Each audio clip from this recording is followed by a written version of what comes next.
Corona के बारे में इस सदन का हर माननीय सदस्य इसके बारे में चिंतित रहा है, कोविड प्रबंधन में सहभागी रहा है, प्रत्यक्ष और अप्रत्यक्ष रूप से उसने इसमें सहयोग किया। और मैं सबसे पहले इस पूरे सदन का इस बात के लिए आभार व्यक्त करूंगा कि जब हमारे पास पैसे की कमी पड़ी तो हर एक सदस्य ने स्वेच्छा से सहभागी बनकर के उसमें योगदान दिया, अपने पास से, अपनी निधि से। और जब सरकार ने कहा कि हर एक माननीय सदस्य अपने वेतन से भी कटौती करेगा, मंत्रीगण अपने वेतन से कटौती करेंगे और अपनी निधि से भी कटौती करेंगे या निधि को सरेंडर करेंगे, किसी ने विरोध नहीं किया, किसी ने नहीं किया।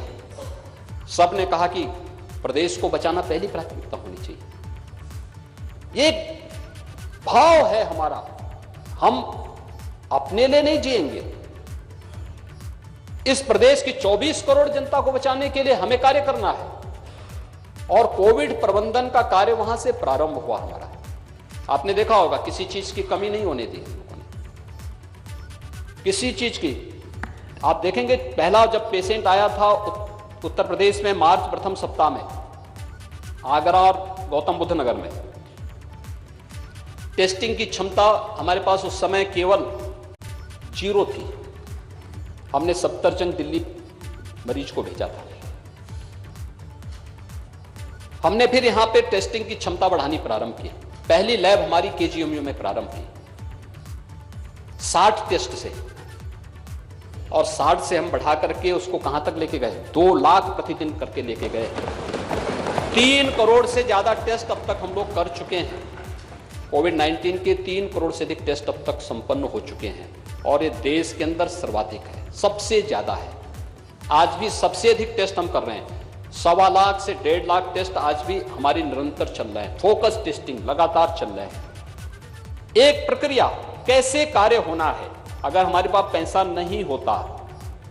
मुझे याद है जब कोविड प्रारंभ हुआ था तो सबसे पहले जनता कर्फ्यू के दिन मेरे पास आदरणीय राष्ट्रपति जी का भी और उपराष्ट्रपति जी का भी फोन आया, कहा योगी जी कोविड आ चुका है, तो बहुत कठिन हो गया है। हम चिंतित हैं यूपी से, यूपी कैसे बचेगा, इतनी घनी आबादी का प्रदेश। मैंने कहा नहीं आप चिंता मत करिए, हम लोग मिलकर के यहां पे अच्छा कार्य करेंगे। हम लोगों ने उस दौरान ही पहले ही अपनी मंत्री परिषद की एक कमेटी बना दी, मंत्रियों का एक समूह बना दिया, अलग अलग समूह को अलग अलग काम सौंपे गए, वे वहां से अपने सुझाव देते थे। फिर टीम 11 का गठन हम लोगों ने किया, वरिष्ठ प्रशासनिक अधिकारियों की और पुलिस अधिकारियों की एक टीम। प्रतिदिन नियमित रूप से हम इसकी बैठक करते थे और नियमित रूप से बैठक करते हुए ये बैठक का सिलसिला आज भी हमारा निरंतर चल रहा है। आप देख रहे होंगे उत्तर प्रदेश में अब हम लोग इस समय केवल एक्टिव केस केवल 2000 तक बचे हैं। हॉस्पिटल में संख्या ये 500 से भी कम है, मेडिकल कॉलेजेस में उससे भी कम संख्या है। रिकवरी रेट देश के अंदर सबसे अच्छी है। मौत के आंकड़े, मौत एक भी बुरी होती है, लेकिन अगर मौत के आंकड़े आप देखेंगे तो मैंने पिछली बार दिल्ली का उदाहरण आपके सामने दिया था। अमेरिका हेल्थ इंफ्रास्ट्रक्चर में दुनिया के अंदर सबसे अच्छा हेल्थ इंफ्रास्ट्रक्चर अमेरिका के पास है, यूरोप के पास है। अगर आप इसकी तुलना करेंगे तो उसकी तुलना में उत्तर प्रदेश का हेल्थ इंफ्रास्ट्रक्चर कहीं नहीं ठहरता। लेकिन उस सब के बावजूद हम आभारी हैं प्रधानमंत्री मोदी जी के, जिनके मार्गदर्शन में कोविड-19 की इस लड़ाई को हम लोगों ने आगे बढ़ाया। हमने भारत सरकार से जो मांग की, भारत सरकार हमें देती रही, एक एक उसमें सहयोग करती रही और अलग अलग विभाग, अलग अलग मंत्रालय, अलग अलग मंत्री अपने स्तर पर उस कार्यक्रम को आगे बढ़ाते थे।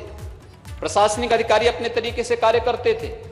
सबकी समीक्षा ये सच था कि मैं स्वयं करता था, लेकिन हर एक पूरी जवाबदेही के साथ काम करता था। कोविड-19 के दौरान भी हमारी बैठकों का सिलसिला नहीं समाप्त हुआ, विजिट का वो सिलसिला समाप्त नहीं हुआ। हम निरंतर कार्य करते रहे, निरंतर चलते रहे और उसका परिणाम था कि WHO दुनिया की सबसे बड़ी स्वास्थ्य संस्था विश्व स्वास्थ्य संगठन को भी